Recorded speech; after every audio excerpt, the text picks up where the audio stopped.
Bienvenue sur Horizon News, la chaîne qui vous informe vite, bien et sans détour. Avril 2026, présidentielle au Bénin, seulement 2 candidats qualifiés, Romuald Wadagnier, Mariam Chabi-Talata et Polunkpe, Roch Judicaël Unwanu, mais des millions d'électeurs qui risquent de rester chez eux. Abstention record, désamour total, perte de confiance. Le vrai vainqueur de cette élection sera-t-il le boycott silencieux du peuple? Ce soir, on démonte tout. Pourquoi les Béninois boudent les urnes? Quel rôle joue ou ne joue plus l'argent en politique? Et surtout, comment les deux camps peuvent encore renverser la tendance avant le scrutin?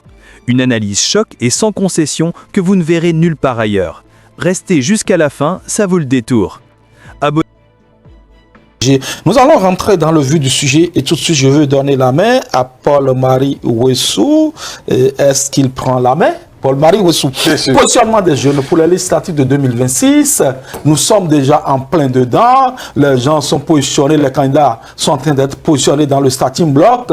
La Sénat va faire son travail et après on aura la liste définitive et nous allons rentrer de plein pied dans la pré-campagne. Puisque ce que nous sommes en train de faire actuellement, ce n'est pas encore la pré-campagne que je sache. Et donc, dites-moi, quelle est votre lecture lorsque vous voyez un peu ce qui se passe? On est en train de nettoyer l'écurie d'Augias dans des formations politiques. Autant de la mouvance que de l'opposition, les lignes ont-elles bougé? Oui, les lignes ont bougé. Hein. Beaucoup de personnes attendues ne sont pas sur les listes, autant du côté de l'opposition que du côté de la mouvance. Et ce n'est que de bonne guerre, quoi. Parce que, vous savez, moi, je crois, hein, si on regarde du côté de l'opposition, les Eric Mbete, Achade ne sont pas sur apparemment, hein, ne sont pas sur la liste. Sur la liste. Et de l'autre côté, on a vu les Charles Toko, les Adambi, les Chatakovi, Rachidi Badamassi, tous ceux-là ne sont pas sur la liste. Bon, qu'est-ce qui provoque ces bouleversements? Certains ont expliqué que c'est pour donner de la place aux jeunes. Moi, je ne sais pas ce qu'on appelle jeune. Sincèrement, en politique, je ne sais pas ce qu'on appelle jeune parce que, vous savez, la jeunesse à laquelle on veut donner de la place est-elle formée pour faire quelque chose de différent ou de mieux que ceux qui s'en vont? C'est ça la question. Ou veut-on avoir plutôt de part et d'autre un groupe de personnes qu'on peut manipuler, gérer à sa façon? Ou j'ai de la peine à comprendre ces bouleversements soudains, parce que l'idée de dire simplement oui, c'est pour faire la place aux jeunes. Vous savez, les gens utilisent des alibis, des subterfuges, des choses un peu comme qu'à l'État, quoi, pour vous blayer, et puis font des choses réels qui ne sont pas du tout de Vous êtes encore les mêmes à nous dire qu'il faudra aujourd'hui positionner les jeunes parce que les jeunes sont là comme le bétail électoral. Et maintenant, on le fait. Vous trouvez que ça ne rime à rien? Non, mais si. Il y a deux mots dont la jeunesse souffre de la part de ceux qui justement les positionnent.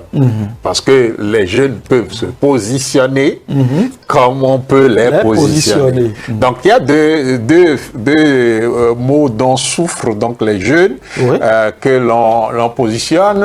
Le premier, c'est ce que les autres appellent le tokenisme. Le tokenisme, c'est-à-dire on vous positionne, vous êtes un symbole, un peu comme la femme, quoi. Symbole, la femme doit être au Parlement, maintenant on a la femme au Parlement. Ça c'est à quoi? On va revenir tout à l'heure. Ça a fondamentalement fait quoi dans la vie de la femme au Bénin aujourd'hui? C'est ça le problème. Et puis l'autre chose, c'est la manipulation. Dont la jeunesse souffre, c'est la manipulation. Et on les manipule, on les met là pour les manipuler parce que ils sont pas de facture à dire non à ceci. D'ailleurs, ils sont pas très bien formés. comprennent, comme je l'ai dit, moi je l'ai dit de tous ceux qui s'en vont là, de la plupart de ceux qui s'en vont là, et aussi, j'ai déjà dit que le personnel politique du Bénin, n'est pas formé, ne connaît même pas ce qu'on appelle la politique. Vous savez, on dit qu'on fait la politique au Bénin, mais on a simplement, vous voyez, on a quelque chose qui existe, et le plus important, comme le dit Madame Célestine Zanou, c'est, vous voyez, là, on fait la politique par défaut, la gouvernance par la faute. La gouvernance par la faute. On y va parce qu'on veut gagner de l'argent, on y va parce qu'on a commis des fautes, et puis on a peur on a peur, si vous êtes dedans, on se fait protéger là-bas.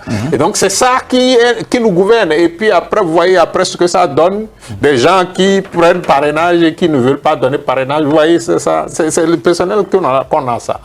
Et c'est suffisamment grave. Moi je croyais que les réformes qu'on faisait, les réformes du système partisan, devaient pouvoir nous permettre de produire une classe politique un peu plus mûre, un peu plus mature, avertie des choses politiques. Mais là, c'est une catastrophe qu'on a. Parce que quand nous le disons souvent, on nous critique. Vous allez voir les commentaires, on dit, les gens chantent du n'importe quoi. Mais vous voyez la sortie du président de la République, il a confirmé tout ce que nous on a dit depuis des années sur sa gouvernance. Il a confirmé ça. D'accord. C'est vous dire que le personnel politique du Bénin est à refaire. Ce qu'on a eu sous Yahi, c'est pire déjà. Mais ici, je ne sais pas, on ne dira pas plus pire. On ne dira pas cela. C'est encore moins reluisant. Oui, et Alphonse Moïsoulé, le positionnement des jeunes aujourd'hui, est-ce que cela vous satisfait? Selon la charte africaine de la jeunesse, sont appelés les jeunes, les personnes âgées de 15 à 35 ans. Je n'invente rien. Les personnes sont là, vous pouvez les visiter. Je ne sais pas si sur les listes là, il y a des... Je voudrais vous dire que moi je ne suis plus jeune. Vous n'êtes plus jeune. Ah, ok, d'accord. D'accord. Selon la charte africaine, c'est de 15 à 35 ans. D'accord. Ça, c'est la première remarque. Et je n'ai pas vu sur cette liste-là des gens ayant cette tranche d'âge-là. Mais la première remarque importante, moi, on parle, les gens pensent qu'on ment. J'ai dit les traites seront punis. J'ai dit que les traites seront punis.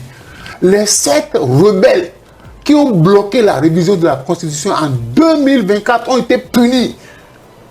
Ils ne sont pas sur la liste. Ceux qui ont empêché le président Patrice Talon de réviser la Constitution en 2024, c'est-à-dire les 7 rebelles qui se sont ajoutés au LD et qui après ont changé de camp pour que le code soit adopté, ont été punis. Ça, c'est la première remarque. Ceux qui ont dit qu'ils ont choisi de façon volontaire de quitter, c'est faux. Ils savent qu'ils ne doivent pas être positionnés. Vous ne pouvez pas faire cette guerre dans la 8e, dire que quelqu'un était ministre et a siphonné les ressources de la République en mettant en porte-à-faux la politique du gouvernement et les citoyens et penser qu'on va vous positionner sur une liste. Ne nous trompons pas. Ne nous trompons pas. Ça, c'est une deuxième chose. Les jeunes sont là, on les a invités tous. Parmi tous ceux qui ont été invités au palais au nom de la jeunesse, je voudrais que quelqu'un d'entre eux vienne me dire pour que lui ait été positionné sur la liste. Moi, je ne sais pas. Je ne sais pas. Parce que les jeunes sont utilisés pour faire la campagne, pour occuper les sièges, pour faire les sales besognes. Mais personne ne les forme. Parce que le problème, c'est quoi? Est-ce que dans les partis politiques, de l'opposition comme de la mouvance, on forme ces jeunes-là à occuper des postes de responsabilité politique? C'est là d'abord le premier débat. Il ne faut pas se lever un matin pour dire, bon, comme les jeunes veulent faire de la politique, mettons-les à l'œuvre, il faut les former. Il y a les universités de vacances au sein des partis politiques où on forme les... Depuis 2023 qu'il y a eu ce Parlement-là, dites-moi, est-ce qu'il y a des unités de vacances encore? Quand on parlait d'unités des universités de vacances, on faisait allusion au PED, c'était le PED qui était spécialisé. Oui, il y a les partis, l'UPR en a fait, je crois. Depuis quand? Je crois l'année dernière, l'UPR en a fait. Aujourd'hui, quand vous voyez la liste, on a ramené des anciennes personnalités pour faire de la politique et les jeunes vont rester encore en arrière-plan pour accompagner ça. Moi, je voudrais, et j'ai toujours dit, je vais répéter cette phrase-là, n'envoyez plus à l'Assemblée nationale des personnes incapables de lire les textes, des personnes qui ne peuvent pas comprendre une loi, comment fonctionne une loi.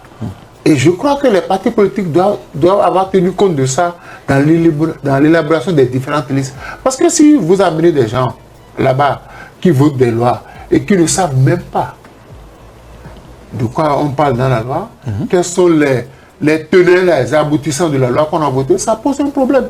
Que les jeunes prennent leur mal en patience, hein. Les aînés ne vont pas leur transmettre le pouvoir, il faut qu'ils se battent pour arracher le pouvoir. Parce qu'il y a des gens, bon, j'ai le président Rihounde qui a dit, après avoir fait 5 mandatures, qu'il laisse sa place à Jules Lodjou. C'est ce qu'il a dit. Mais les autres, il y a des gens qui reviennent encore.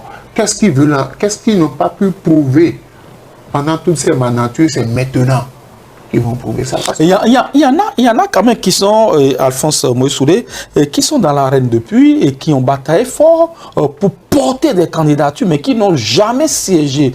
Il y a des cas comme ça, hein, qu'on peut prendre à la volée. Lorsque nous rentrons dans la 6e circonscription électorale, à Calavi, Soava, Zé, et il y a une tête, il y a quelqu'un aujourd'hui qui a été positionné, comment on l'appelle, Christophe Aïssi. Voilà quelqu'un qui de tout le temps a fait le combat. Et ça, ce n'est que non, hein, qu'on a pris un peu comme ça, au pif. Il y a au niveau du BR à Randemé Hippolyte. Je suis aujourd'hui, oui, qu'on se soit décidé enfin à encourager ceux qui font le travail de l'ombre. C'est normal, parce que eux. Mais je dis qu'il y a des gens qui ont déjà tout donné à la République. Et qui devraient aller se reposer. Qui devraient aller se reposer. Et c'est le cas actuellement. Au sein de la mouvance, c'est le cas, je crois. J'apprends que le ministre Donato est positionné, il va apporter quoi à la République? Non, on a dit qu'il est beaucoup plus. En 10 ans, il a géré le ministère de l'Environnement en 10 ans. Qu'est-ce qu'il va encore apporter à la République qu'il n'a pas encore apporté? Son expertise à l'Assemblée. Non. Quand ils arrivent là-bas, c'est autre chose. Vous avez vu, dites-moi, depuis 2023, vous avez vu un expert là, à l'Assemblée nationale, apporter son expertise. Ceux qui ont fait le droit même là-bas sont l'homme d'eux-mêmes. Ils sont pleins à l'Assemblée nationale d'avoir fait le droit, mais ils sont restés l'homme d'eux-mêmes. Donc je dis, il faut renouveler la classe politique et permettre aux gens d'apporter une plus-value. Parce que quand vous avez une Assemblée nationale, on a révisé la Constitution, on a parlé d'un Sénat, vous voyez ce que l'Assemblée devient. Vous voyez ce que l'Assemblée devient. C'est-à-dire qu'on aurait pu ne pas dire qu'il y a Assemblée. Parce qu'on dit que le Sénat, la décision du Sénat s'impose même à l'exécutif. Le Sénat peut remettre en cause toutes les lois votées. Voilà. Alors pourquoi avoir une Assemblée nationale? Parce que là maintenant, le travail sera encore plus compliqué. Vous pouvez voter une loi que vous estimez être à la hauteur de l'aspiration des peuples. Et si ce n'est pas du goût des sénateurs, ils vous disent non, c'est pas bon. C'est pas ils vont réécrire la loi. Et ça, la loi prend force. Donc il y a certains. Je voudrais que les jeunes, au regard de tout ce qui se passe, prennent leurs responsabilités. Est-ce que nous allons toujours être les apporteurs d'eau? Et c'est nous qui allons pousser nos aînés à occuper les postes de responsabilité. Nous, on va se contenter de quelques jetons ou bien de quelques postes de responsabilité et laisser les autres. Parce que moi, j'ai vu des députés quand on envoie les lois, c'est pas eux qui étudient les lois, ils ont des étudiants qui ont fait le droit, on paye pour leur décortiquer les lois. Pourquoi ne pas donner la possibilité à ces jeunes-là de siéger, de faire directement le travail? D'accord. Paul-Marie Rossou, n'est-ce pas déjà un pas que d'avoir positionné, même si Alphonse Moïsoudé pense que dans le fond, le travail n'a pas été correctement fait pour le positionnement de cette jeunesse-là, mais toujours est-il qu'on constate qu'il y aura beaucoup de nouvelles têtes qui vont se retrouver à l'Assemblée, peut-être des gens qui ont de-delà de 35 ans, mais qui pour la première fois vont siéger dans cet hémicycle-là. Dites-nous, n'est-ce pas déjà un pas louable? Non, que de voir le verre à demi plein, on le voit à demi vide?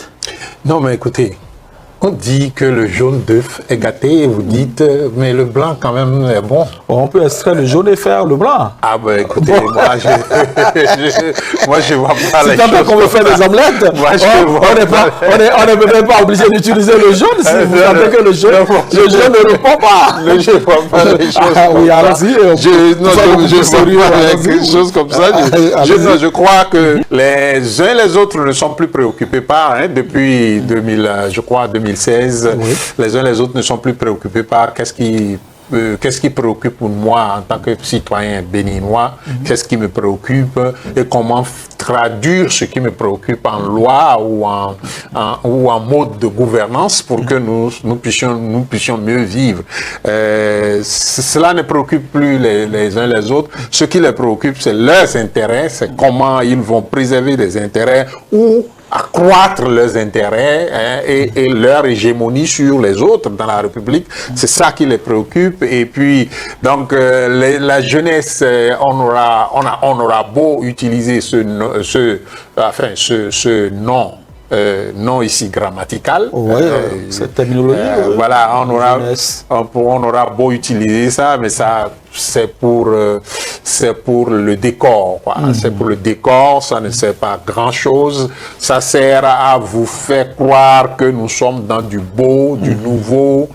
Oui, comme vous le dites, de nouvelles personnes entrent à l'Assemblée nationale. Enfin, nous, quand on avait eu l'Assemblée nationale de 1991, avec l'entrée donc au Parlement des Tevoïdjre, des Pognons, des Tidjani, Sepos.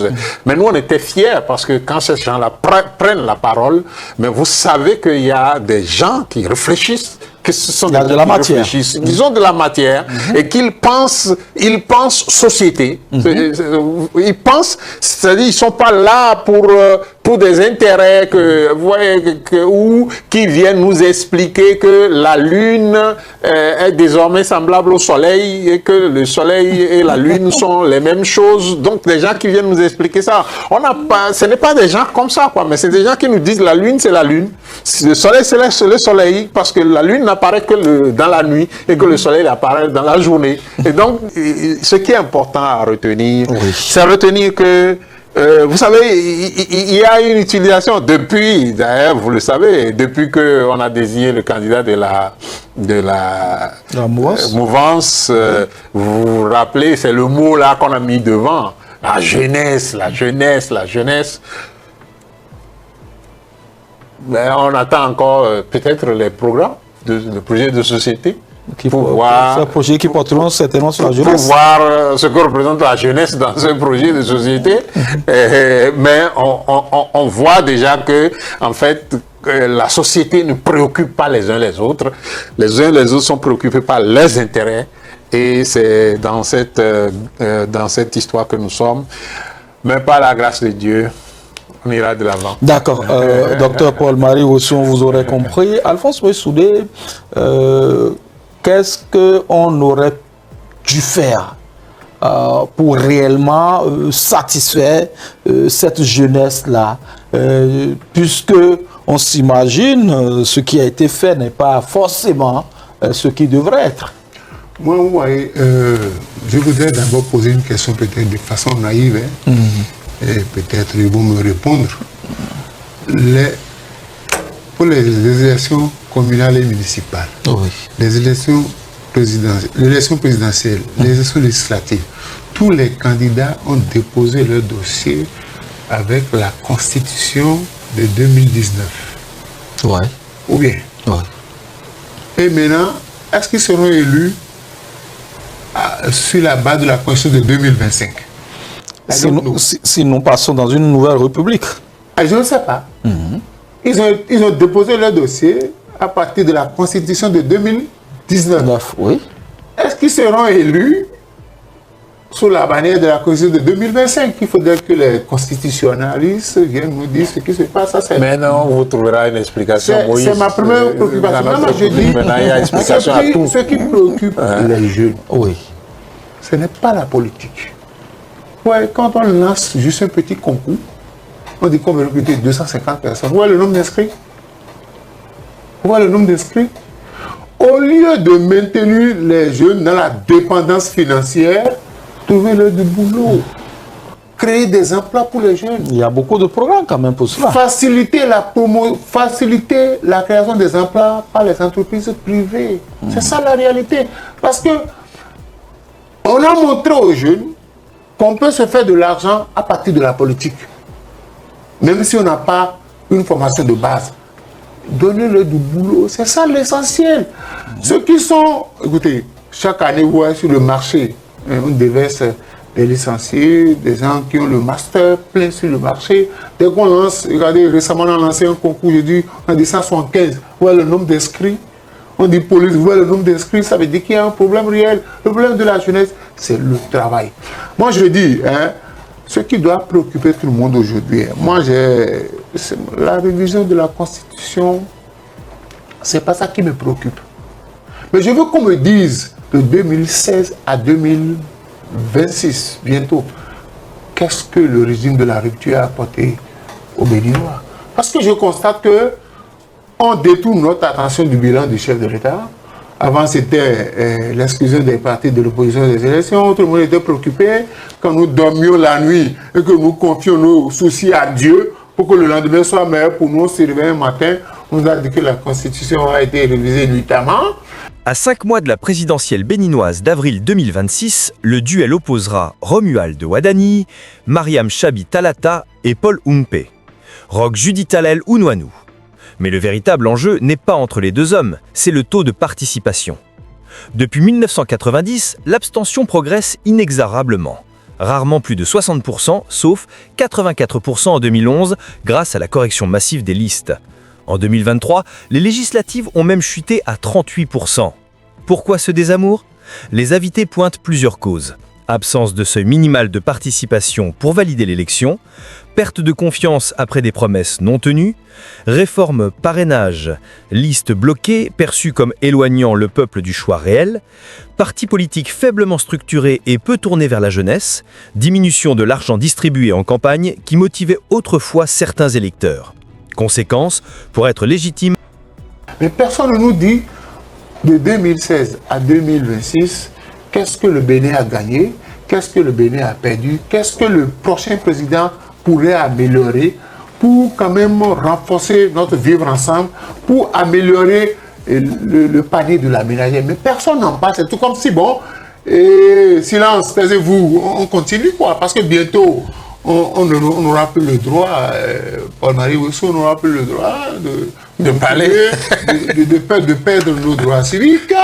Donc on va attendre que le président fasse déjà 6 ans, et puis la 7e année, on pourra venir faire les bonnes choses. C'est ça qui devrait préoccuper. Parce que moi je dis, au-delà de la politique, ce n'est pas une carrière. Il faut avoir un travail. Parce que vous pouvez quitter la politique à tout moment. Il faut avoir un travail, il faut travailler, il faut promouvoir l'emploi. Mais moi, j'ai dit le ratio, quand je dis ça, les gens trouvent que je suis un peu... Quel est le ratio entre le nombre d'emplois créés et le nombre d'emplois détruits? Il faut qu'on nous dise la réalité.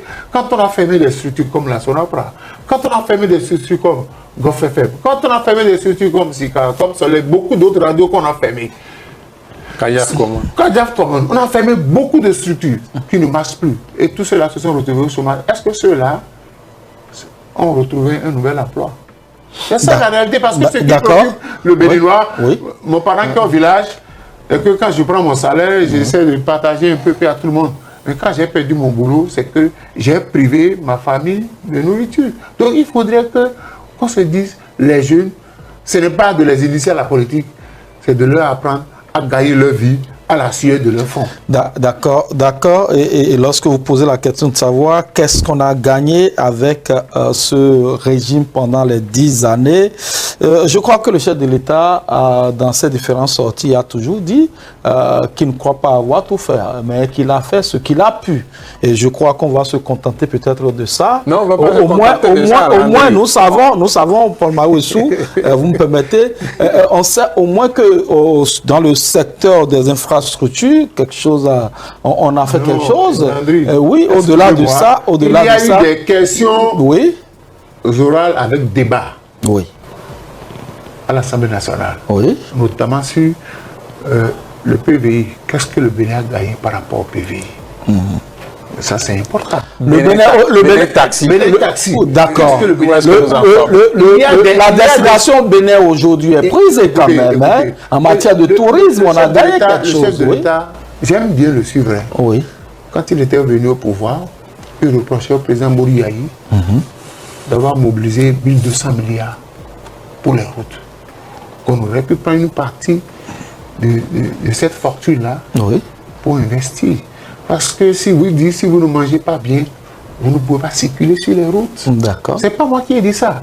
Et 10 ans après, est-ce que nous mangeons bien pour circuler sur les routes? Nous allons peut-être... Je crois que une série de questions à laquelle on a investi 13 milliards au niveau du stade de l'Amitié. Oui. Le stade a été déclassé. On nous a promis des lycées agricoles. On n'a pas eu les lycées. Le chef de l'État a dit sur ce point que c'est un regret par rapport au lycée agricole. Oui. Beaucoup de choses. Oui. Moi, je ne dis pas que rien n'a été fait. Oui. Les choses ont été faites. Maintenant, faites-nous le bilan de tout ce qui a été fait et de tout ce qui n'a pas été fait pour que le nouveau président, on attend la fin du mandat, certainement. Qu'il ait une boussole à partir de laquelle nous pouvons le jauger à la fin de ces 14 ans. Si ce n'est pas Paul Humpert, celui qui prendrait, c'est quelqu'un qui a participé à la gestion de l'État. Je parle du ministre Romeo Wardani. Mais avant, je crois que le chef de l'État nous fera forcément son bilan avant qu'il ne parte. Vous savez, on a lancé Campus France. Oui. Vous savez combien de Béninois veulent quitter le pays? Campus France, c'est pour aller étudier. Pas forcément. C'est pas pour le tourisme, ce n'est pas pour aller... Vous savez combien de Béninois aujourd'hui cherchent des issues pour aller au Canada? Vous savez combien de Béninois veulent quitter le Bénin? C'est un mirage, parce qu'on leur a toujours dit que là-bas c'est le Eldorado. Et les gens ont toujours déchanté. Et si ils sont toujours revenus. c'était l'Eldorado? Faisons en sorte à ce qu'ici soit un aide. Mais comment nous faisons? C'est ce que vous êtes en train de faire. Comment nous faisons quand on nous demande une trêve? Mais comment nous faisons quand on nous demande une trêve de 6 ans? Pour parler développement. Pour parler développement. De quel développement? De quel développement on parle? Nous allons faire un tour du côté de la régie avec Josué Kankoué et on revient juste après. De retour sur ce plateau, vous avez compris, c'est bien houleux ce débat, mais c'est pour construire la cité. Nous le faisons à notre façon. Je dis encore merci à mes deux co-débatteurs, Alphonse Moïse Soulé et Dr Paul-Marie Wessou. Nous allons enclencher avec le deuxième sujet très rapidement. À qui profite la révision de la Constitution? L'un dans l'autre, dans un enchevêtrement des sujets, on ne saurait parler de sa révision sans parler des élections et tout ce qui a comme corollaire autour de cela. Et donc, je donne la main tout de suite à Alphonse Moïse Soulé. Dites-moi, ce n'est pas une question laconique. À qui profite la révision de la Constitution? Le chef de l'État, lors de la rencontre avec le juge, avait dit qu'on ne touchera même pas une seule virgule de la Constitution, qu'il n'a besoin de personne pour lui assurer sa carrière. Et quand vous voyez la révision de la Constitution, le Sénat est plus puissant que l'Assemblée nationale. Le Sénat est plus puissant que l'exécutif. Celui qui sera président n'aura aucune force. Même s'il a la majorité à l'Assemblée nationale, s'il fait voter une loi qui n'est pas du goût des sénateurs, la loi sera relue, revue, corrigée. Donc, c'est aussi simple que ça? C'est aussi simple que ça. Oui, il faut lire les attributions. Il faut lire les attributions. Donc, je dis, forcément, et quand vous voyez là, quand le chef de l'État va nommer des gens au niveau du Sénat, les anciens présidents d'institutions vont revenir. Qu'est-ce que cela apporte à mon pays? Qu'est-ce que cela apporte au développement de mon pays? Quand on parle de trêve politique, pourquoi parle-t-on de quoi a-t-on peur? Parce que, ouais, si des erreurs ont été commises sur 6 ans, ce n'est pas en 12 mois de critique que vous allez quand même corriger.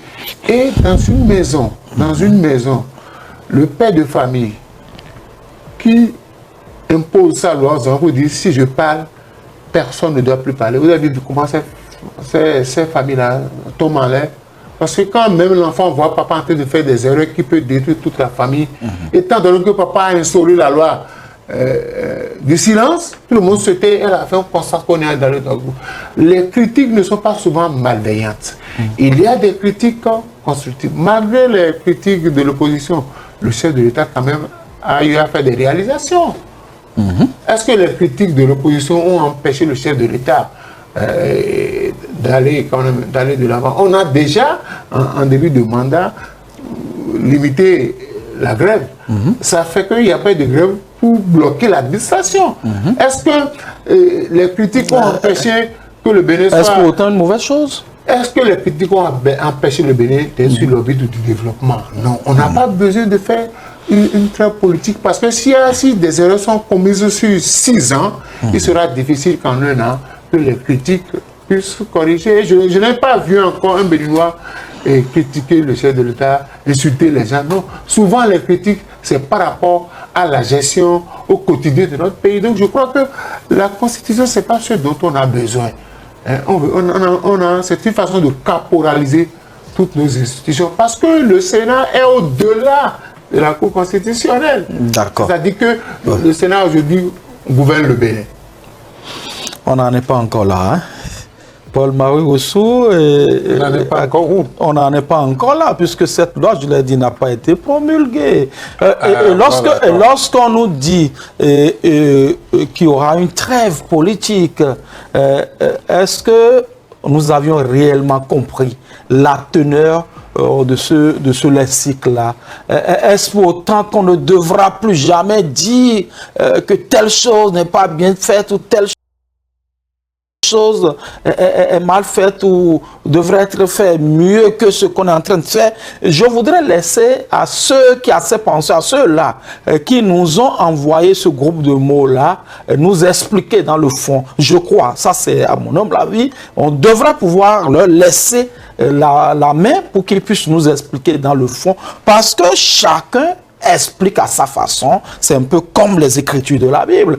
Chacun en fait son interprétation. Mais quitte à ce que ceux qui connaissent réellement ou ceux qui maîtrisent le contour de ce lexique-là puissent nous le dire. Mais je voudrais déjà vous demander, docteur Paul-Marie Ouessou, lorsqu'on regarde tout cela, est-ce qu'on aurait dû réviser cette constitution-là? À jamais. Non, ce n'est pas une thèse, hein, oui, parce que là, c'est une question de temps. Oui, en 1, 2, 3 mouvements, vous allez me dire, en 1, 2, 3 mouvements, est-ce qu'on aurait dû réviser cette constitution? Non, mais ça dépend de là où on est. Vous êtes où? Vous êtes analyste. Moi, je suis analyste, un démocrate. Oui. Je suis un, je veux dire, vous n'êtes pas du parti les démocrates. Non, vous êtes je suis quelqu'un qui aime la démocratie. Ok, voilà. Et qui a lutté pour la démocratie dans ce pays. D'accord. Et qui de tout le temps vit pour la démocratie. Donc quand vous êtes de ce groupe, oui, eh bien cette révision n'a aucun sens. Il n'a aucun sens. C'est votre approche. Je dis, si vous êtes de ce groupe, voilà, cette révision n'a aucun sens. Oh, mais alors, aucun sens, et je vais vous démontrer tout ça tout à l'heure. Allons-y vite, oui. Mais si vous êtes du camp, vous savez, il y a des gens qui, les yeux fermés, la bouche fermée, même le cerveau fermé, dès que le président Talon dit tcho, tout le monde dit tcho. Vous voyez à peu près, il y a des gens qui sont comme ça. Et donc, ces gens, vous comprenez, eux, ils peuvent trouver des raisons pour cette révision-là. Et vous avez eu, je ne sais pas,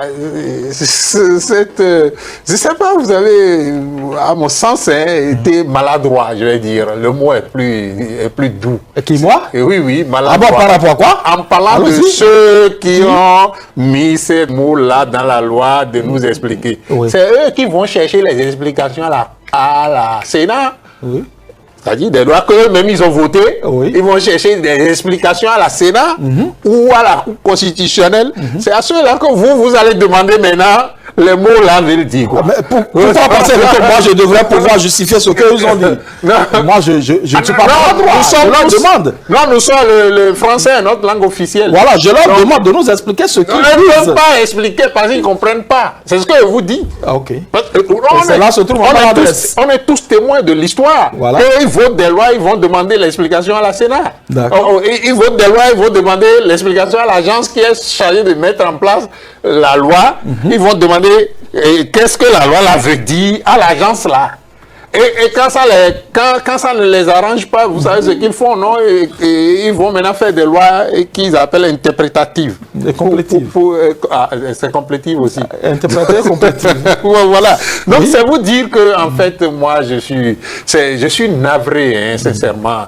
Je vais vous donner, Moïse a donné un pan de la problématique de ce qu'on appelle Sénat là.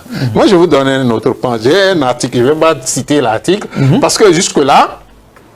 On a dit que la loi est disponible peut-être sur le matinal. Je ne sais pas si c'est là où il faut aller chercher la loi. Mais moi, je n'ai pas encore vu la loi au complet. Mais j'ai vu un article qui dit ceci. Le Sénat veille au changement de régime et à la transmission du pouvoir d'État dans les conditions pacifiques et républicaines sans que les acquis du développement soient compromis. Oui. Est-ce que vous prenez conscience de la gravité d'un article comme ça dans notre Constitution? C'est-à-dire le Sénat, en réalité, je vais vous dire, c'est l'article 13 depuis 2018, alinéa 3, je crois. Hein? Depuis 2018, 1, oui. Oui, on s'est embarqué sur le chemin d'instaurer au Bénin le régime chinois. Vous comprenez un peu la façon dont ça fonctionne. Ce qui se faisait, c'est que chaque 5 ans, on refaisait entre eux, là. Ils faisaient match amical entre eux pour reprendre le président et puis chaque 10 ans, on passait la main à quelqu'un d'autre. Et pourtant, la Chine est supra-développée aujourd'hui. Attendez. Malgré ce mode de gouvernance. Attendez, le Bénin n'est pas la Chine. D'accord. Et nous avons vécu, nous autres, un système où le régime est pensée unique et tout avant. Et nous avons vu le résultat. Donc, on veille au changement de régime et à la transmission, de sorte que le pouvoir ne sorte jamais du clan qui a pris le pouvoir en 2016 et que ce clan-là continue de gouverner. Là, ce à quoi ça aboutit finalement en Chine, vous le savez bien, c'est que Xi Jinping a mis fin au système de rotation et est donc président à vie désormais. Et donc moi, je voudrais que nous prenions conscience de la gravité des choses que l'on met là. Non, j'ai une dernière question pour vous. Bien sûr. On va finir avec cette émission. Lorsqu'on regarde même tout ce qui a été fait, qu'est-ce qu'on devrait reprocher au président Patrice Talon, puisque ce n'est pas un projet de loi du gouvernement, c'est encore une proposition de loi émanant, non s'il vous plaît, émanant des députés de la mouvance 7, mais le chef de l'État n'a qu'une partition à jouer, promulguer ou non cette loi révisée. Bon, on ira très très vite parce que je m'excuse de le dire, mais les députés qui disent avoir sorti cette loi n'en ont pas l'intelligence. Je m'excuse de le dire. Ils n'ont pas l'intelligence de sortir une loi comme ça. Et eux-mêmes, si vous les asseyez aujourd'hui, que vous leur demandez les vraies conséquences de cette loi, ils ne connaissent pas. Je m'excuse de le dire, mais on va parler de cette exigence. Non, ils parlent sur les antennes et on les écoute. Oui. Ils parlent sur les antennes, on les écoute. Oui. Donc, on peut voir s'ils sont vraiment dans l'intelligence de cette loi-là. On peut le voir. Alors, ils parlent, on les écoute, et ils disent des choses, on les écoute. Donc, ils ne sont pas dans l'intelligence, vous voyez, ils sont porteurs d'une loi qui vient d'ailleurs, et cette loi vise, je dis qu'on a installé un régime paternaliste depuis 2018, et c'est là le parachèvement du régime paternaliste. Donc, le pater va toujours garder les fils D'accord. pour que vous laissez de l'espace pour vous. Docteur Paul-Marie Wessou, on vous a entendu et ça c'est un débat qui reste ouvert même au-delà de ce plateau. Vous qui nous suivez, vous avez la possibilité de continuer le débat là chez vous et chacun a son opinion de la gouvernance de l'État et chacun dans sa moule, chacun dans son rôle pourra s'édifier par rapport à tout ce qui a été dit sur ce plateau. Alphonse Moïse Soudé, nous sommes à la fin de cette émission. Vous avez certainement quelque chose à dire et ce sera peut-être votre mot de fin. Désormais, vous et moi allons bientôt perdre notre boulot. Et pourquoi? Nous n'avons plus le droit de critiquer. Qui vous l'a dit? Le Sénat va nous arracher notre droit civique. Deuxième chose, la HAC sera bientôt lancée à la trousse de ceux qui vont passer sur le plateau de télévision pour critiquer.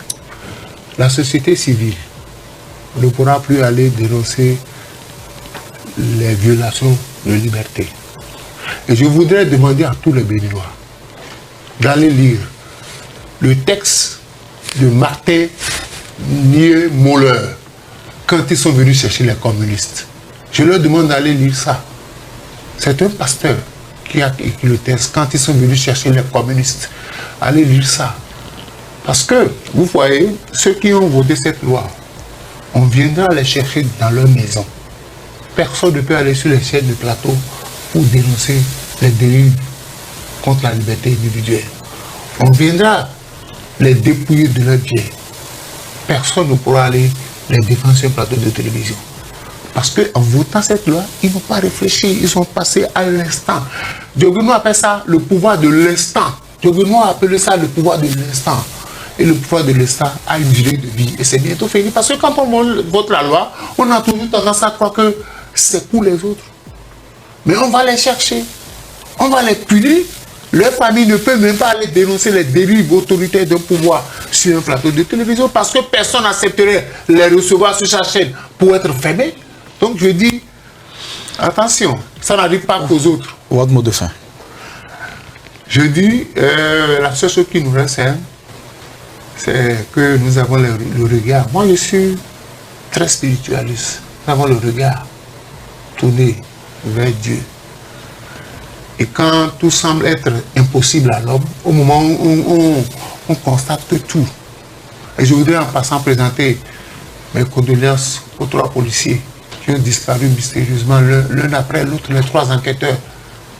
Il y a un Dieu qu'on adore. Et quand ça dépasse l'homme, parce que tous les matins, des Béninois pleurent, des femmes prient dans leur chambre, Dieu écoutera nos prières. Paul-Marie Wessou, votre mot de fin? Non, je crois que nous prenons rendez-vous devant l'histoire. Moi, je demande aux Béninois de devenir des philosophes, parce que quelqu'un nous a dit dans ce pays que la philosophie n'est pas importante, de devenir des philosophes. Et quand on devient philosophe, on se lève au-dessus des choses, des activités des hommes, et qu'on regarde ça d'un peu de hauteur. Et il faut qu'on devienne des philosophes et ne pas désespérer. Parce que j'ai vu la dernière fois un de vos confrères animer un débat, et à la fin du débat, lui qui me semblait soutien du président Talon a presque fondu en larmes en disant que c'est depuis qu'on a voté cette loi que lui, il a perdu la fierté d'être béninois. Et un soutien du président Talon, que lui, il a perdu la fierté d'être et il a fondu en larmes en disant cela. C'est vous dire que beaucoup de Béninois se sentent un peu malmenés par cette loi, mais nous devons devenir des philosophes et garder la tête haute pour aller de l'avant. C'était Horizon News, vous informer vite, bien et sans détour. En avril 2026, le Bénin choisira son président, mais surtout, il choisira s'il veut encore participer. Faible participation, désamour croissant, confiance érodée, le prochain chef de l'État devra prouver qu'il est élu par le peuple et non malgré lui. Alors, une question à vous tous, irez-vous voter en 2026 ? Et surtout, qu'est-ce qui pourrait vous faire retrouver le chemin des urnes ? Dites-le nous en commentaire, on lit tout. Si cette analyse vous a fait réfléchir, aimez, partagez et surtout abonnez-vous à Horizon News avec la cloche pour ne rien rater de l'actualité africaine brûlante. On se retrouve très vite. Portez-vous bien.